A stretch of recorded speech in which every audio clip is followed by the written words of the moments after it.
ladies and gentlemen, Chaos Wolf here and welcome back to Elite Dangerous. Now, I just wanted to make a quick amendment to my last episode. The planet here I named Planet Hono actually should have been named Planet Heno. For some stupid reason I got the wrong name in mind when I was actually recording, so apologies Heno, and it's now been fixed. Now, as you can see, I have been actually travelling for quite a while, and I've gone past the area where everything was pretty much completely almost dead, the areas where there was very few stars. And I've actually started, well, I got to a section of space with lots and lots of stars. And not only that, but I wanted to show you guys something a little special. What is that, you might ask? Now, those of you who are actually familiar with exploration might actually know what this is already. But for those of you that don't, this is a black hole. We also have a T Tauri star and I think that's a B-class star, I forgot. But we actually found our very first virgin black hole. Now, what I mean by virgin black hole is this black hole was not actually discovered by anybody else basically before I got here. So I am the first one to find this black hole. Now, can you see that? That is the gravitational lensing effects that black holes actually produce. Now, the closer I get, as you can see, the more pronounced it actually becomes. You can just see it there.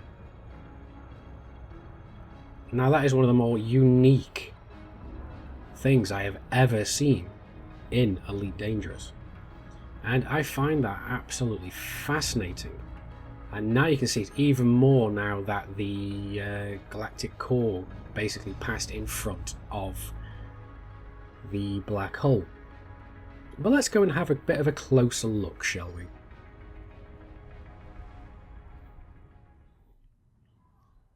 Now here we are. We've dropped out and we are very, very close to this black hole. As you can see, you can see the lensing effect really kind of prominently there in the center. And even behind the ship now. We are so close. Gravity is so distorted here. Now, if this was based on any kind of reality, my ship would be completely destroyed. But thankfully it is not. And I really do like the effect we get from looking at these black holes.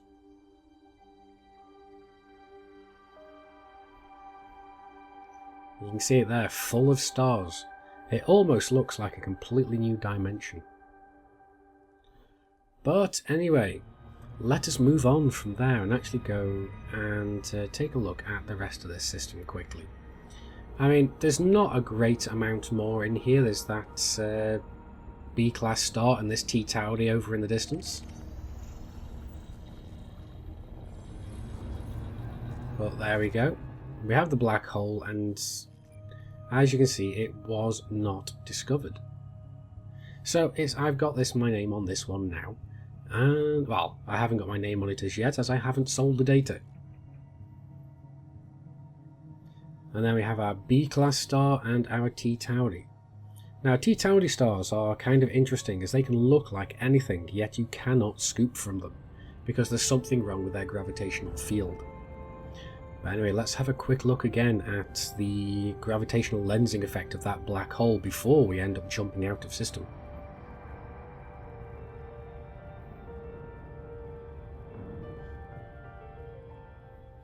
Okay, so this is where I was as I recorded this.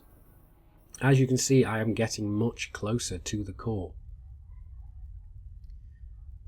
I am, if I remember correctly, about between 15,000 and 17,000 light years away from Wolf 906, the system from which I started And I've turned off and I'm now moving towards the core. And this is my next destination. This is a nebula on the way. It is the... well, it is a very interesting nebula. I can't actually work out how to actually say the name of this nebula. The Griefer Nebula? I have no idea. But it is very interesting. So we're going to go over there and have a look. Now just look at the absolute sheer amount of stars that actually show up here. And just look at that.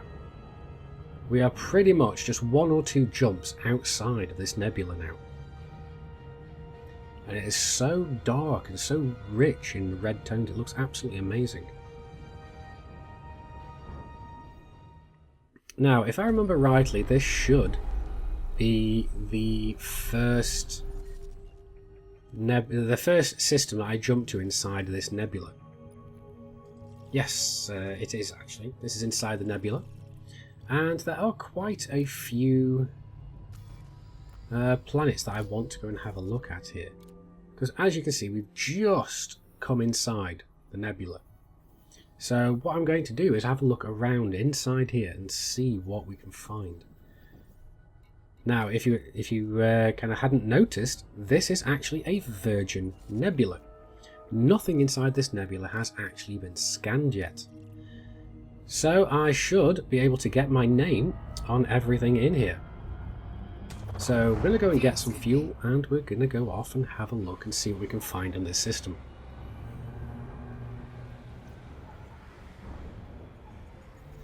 Okay, so we've got 2 planets orbiting each other here, and one of them is actually a water world. So here it is, and unfortunately it is not actually terraformable. Now, the only other one that I really want to go and see is this one that looks over here. It looks like it could either be a high metal content or a ammonia-based world. So that's going to be interesting, and let's have a look and see. Okay, so it was a high metal content, and I can tell you now that it wasn't terraformable. But here, we have a very interesting planet that I have actually decided to name Planet Dark Widow, because he loves planets that are of this colour. And I know it's a gas giant, but it's a planet anyway. And again, we are just moving from system to system so quickly, because I'm trying to get to the core as quick as possible. And it's always nice to see A-class stars. They're just so nice. They look so kind of pure and clean. But then again, these are very young stars. But we do actually have 2 K-class stars off to the side of it. But there's nothing else in here, so let's move on. Now, I have spent a while actually flying around inside this nebula. And I am actually planning to move off to the next nebula ahead. So as you can see, I'm not that far away from hitting the core of the galaxy. And we can actually see somebody else actually exploring out here as well. Now, who is this? Let's go and have a look. There we go. It is Commander Zay the Priest. And he is actually fairly high up on the galactic plane. He's pretty much on the roof of the galaxy, so to speak. And let's actually have a look and see exactly how far away I am from Wolf 906. Now, as you can see there, the red thing there shows that's actually where my Anaconda is actually being stored. And as you can see, I am 17,341 light years away. Now, this has taken me a good few weeks to actually get this far out, but I have been taking my sweet time about it. Because I went off at a bit of an angle, it's taken me a while to get to where I am. And this is where I'm going. This is the Holy Grail. for all explorers, which is Sagittarius A, the supermassive black hole at the centre of the galaxy. Now again, let's pull out slowly and just look at how insane the star density is here. Now, if I get much closer, my navigational systems are going to go and pretty much overload, so I'm going to have to go and start making very short planned trips. So I can't go and do the standard 1,000 long routes I've been doing up until now. Now, having a look here, there's a couple of very interesting looking nebulae over here, and I'm actually tempted to go and have a look at one of, or if not all, these three nebulae. But yeah, you can just see the sheer number of stars around here, and we are even zoomed out quite a way. Now let's have a look for one last time at this nebula before we actually leave. It is absolutely stunning, and I do love the way it looks against the galactic plane. So let's get some more fuel before we leave.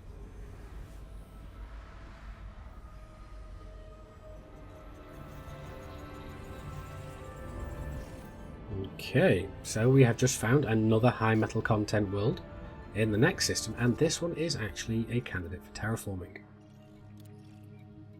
And here it is.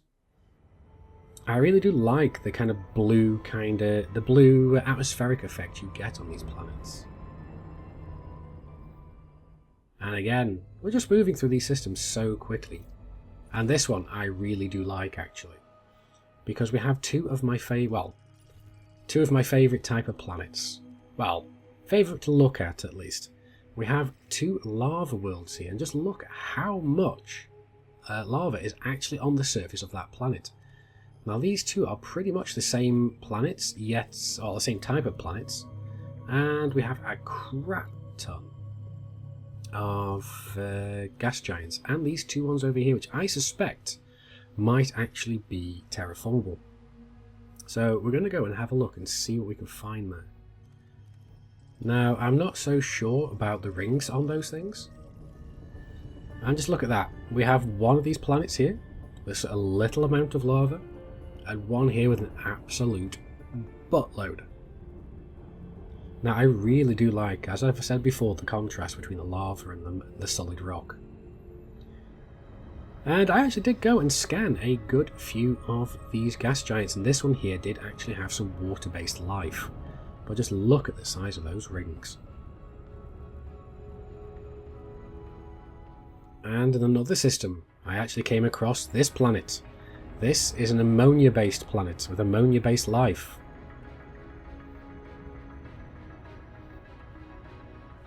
And here we are.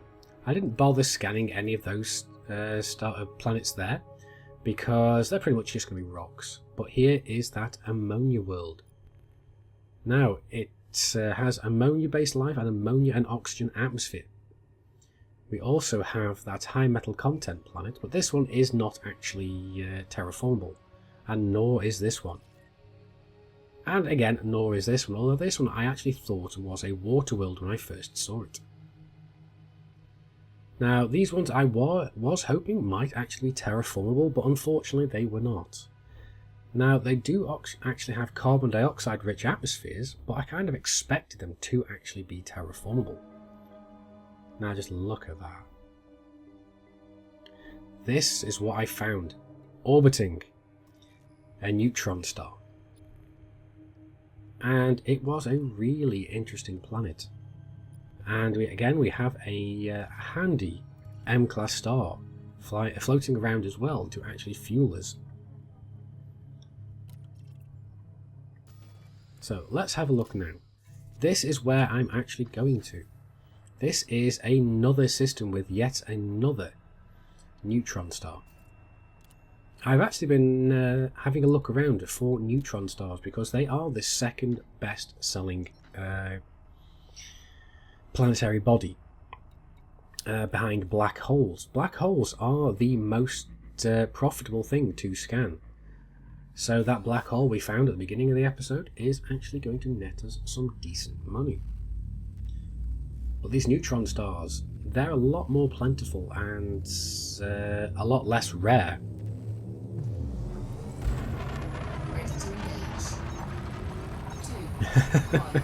And here we jump out through the planetary ring into our new neutron star. So where is it? There it is. They are so small, they are very hard to see when you first jump into the system. But oh, this is actually a new thing. It's been quite a while since I've actually found systems that have actually been scanned by other commanders.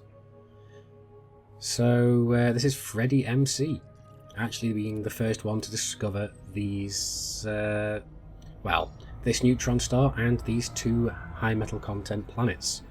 Now I did fly over here just to see whether or not they were actually terraformable or not. Now even though I am not actually going to be the first one to discover these, they are still a very interesting find. But as we saw here, they're not actually terraformable at all. But I'm still going to be able to get a fairly good amount of money from them. And as they were the only things in the system, why not scan them, especially since they're so close to each other. Because I don't even need to fly any further to scan the second.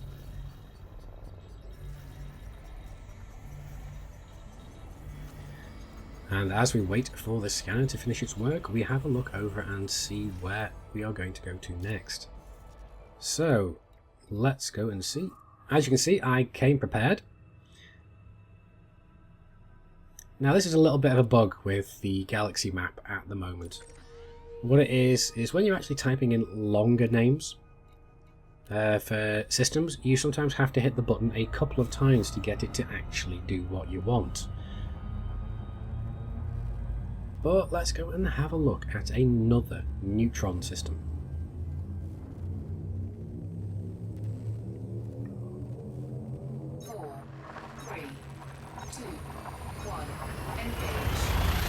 Now, on the way back, I do actually plan to go and follow the neutron road, which is pretty much a massive, massive cluster of neutron stars, about 1,000 light years below the galactic plane. Now, let's have a look and see if this one's been discovered before. No, it hasn't. So this one I will get my own name on, as I will on this planet as well, and this one here.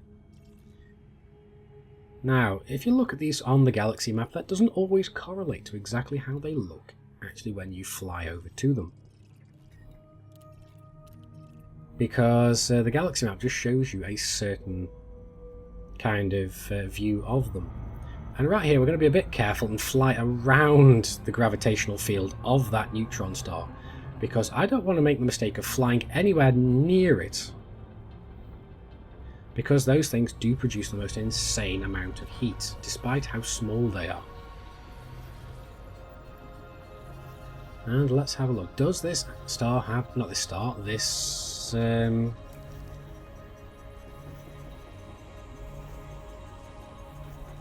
does this gas giant actually have anything interesting? Let's have a look.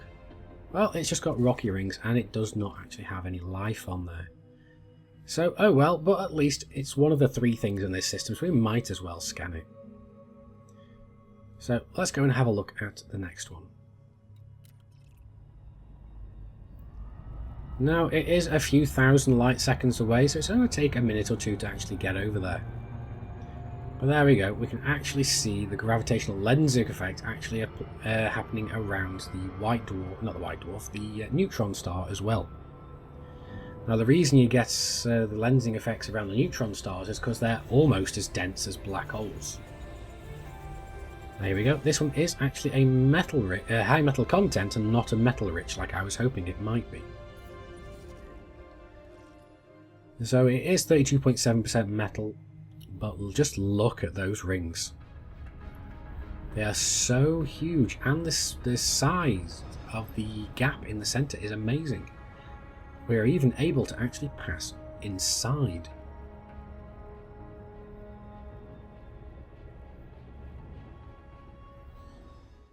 And yet we come across another neutron star. And we have some very interesting planets here that look like they may actually be terraformable. because you can tell they do have an atmosphere around them because of the atmospheric sheen on them. So again, let's go and skirt around the gravitational field of this neutron star, because we really do not want to fall into it. Because if you do, you can almost kiss your ship goodbye.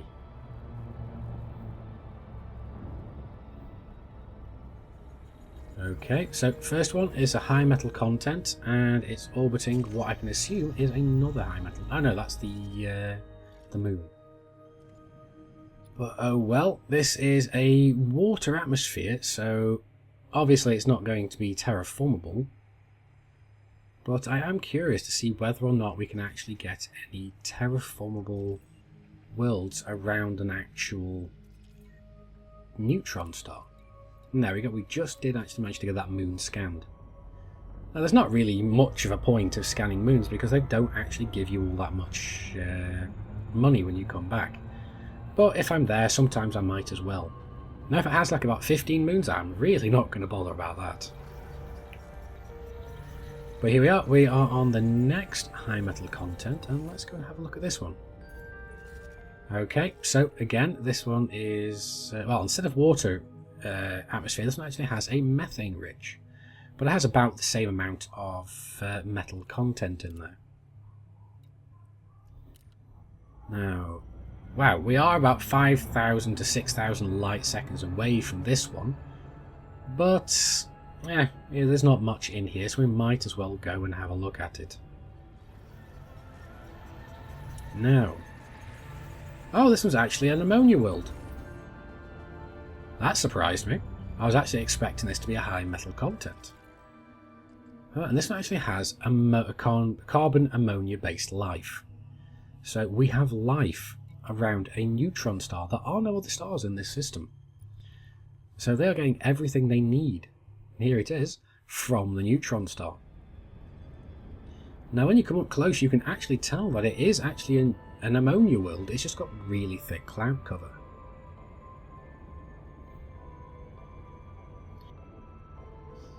Well guys, I have some bad news. As you can see by this screen, my exploration trip, at least this part of it, has actually been cut abruptly short. As you can see, my ship has actually been destroyed. And what happened is I went AFK, I throttled back on my X52 Pro, and thought nothing of it. I came back 2 minutes later to this screen. What I suspect happened is I do actually run a dual monitor setup, so I think what had happened is I'd actually clicked over into the second screen before I throttled back without realizing that I'd done this. And what happens is when you don't have the Elite Dangerous window active, your hot-ass commands are not actually recognized. So it didn't realize that I had actually throttled back. So what I think has happened is I actually flown into a star and detonated. Now, obviously, this is a big punch in the gut, especially since I have lost all the exploration data of the last 20,000 light years. But it is not a complete waste thanks to this video series, because I have got at least 90% of all my really great discoveries recorded here, so I can actually go back and rediscover them. The only one that I cannot, unfortunately, is Planet Bob, because I did actually block out the system names of the picture that I actually showed of it. And unfortunately, stupid me actually did that to the one picture that I had, and I did not back it up. So I was actually hoping to find it again by checking all my sold data, but unfortunately that's no longer possible. But I know roughly where it is, give or take 100 light years, give or take 100 light years or so. So what I'm going to do now, and what I have actually been doing, is getting very frustrated, and so what I did is I rebought my Diamondback Explorer and sold it. So I got back, bought it back through insurance, sold it, and I've now actually gotten myself a new Explorer ship. What Explorer ship, you might ask? Well, I'll tell you. I'm actually out in my Anaconda now. And what happened is I got back, I was extremely frustrated, so I sold the Diamondback Explorer because it's a very nice exploring ship, but I find it a little frustrating at times just because of how slow the scoop speed is at times. So I've now gone out in my Anaconda in Wolf's Den, and I've fixed it up so I've got pretty much, well, I've got exactly 37.33 light year jump range. When I'm low on fuel, I can do over 38 light years, close to 39. But anyway, what I've been doing is I've been making a beeline straight for Sagittarius A.